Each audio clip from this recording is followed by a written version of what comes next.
Well, shalom. My name is Dr. Richard Nickel. Let me start off by telling you a little bit about my family background. We were very proud of being Jewish. All my grandparents are Eastern European Jews. My father had been a veteran during World War II. I was bar mitzvah in an Orthodox synagogue, as were my two brothers. That sense of Jewish continuity and Jewish existence was very, very prominent. We never talked about God, ever. My parents are what I would call functional atheists. They just, for whatever reasons, just didn't believe that God existed, and we never talked about it at home. However, I, as a young person, even as a little kid, had a strong sense that there must be a God. When I was a little boy, actually in 5th grade, I started studying the trombone. Trombone became my identity. Rich, the trombone player. I decided to become a music major in college and went to Ithaca College. Each semester, we were required to endure what was called a jury exam. And there was my professor and the other professors and a music stand, and I had to play. I played horribly.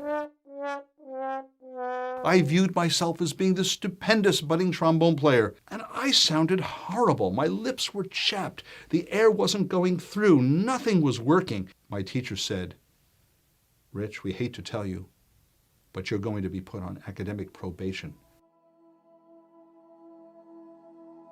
I was shattered by that. I decided after that traumatic moment that I was going to practice like mad and I was going to study like crazy. I will become good at it. And so I followed my high school teacher to Ocean City, New Jersey, and I worked and I worked and I worked. And when I had time off, I would go to the 9th Street beach. And one day, 2 college-age young men came up to me on the beach and out of nowhere asked me if I would be willing to take their religious survey. What was your religion? I said I was Jewish. Do you believe in God? I said, yes, I do believe in God. At the end of the survey, they asked, who is Jesus according to your understanding? I had no idea what to say. You're a young man. There's a lot of things you don't think about in life, and I never thought about him at all, ever. So I answered, I think he was a great teacher and a great philosopher. However, this interaction with these 2 guys resulted in my getting to know them as believers and finding out about their world.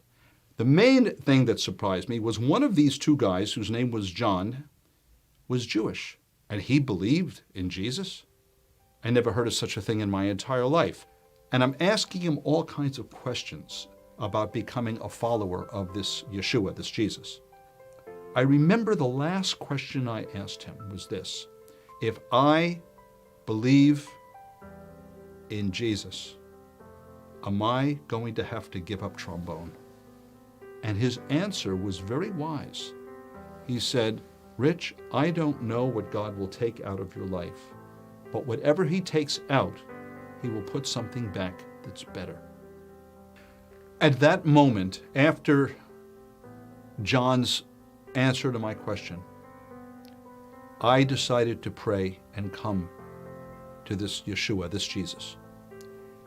And I can tell you that when I opened my eyes, I, at that moment, was flooded with a sense of forgiveness, of well-being, a sense that were before, because of my sins, God and I were at odds.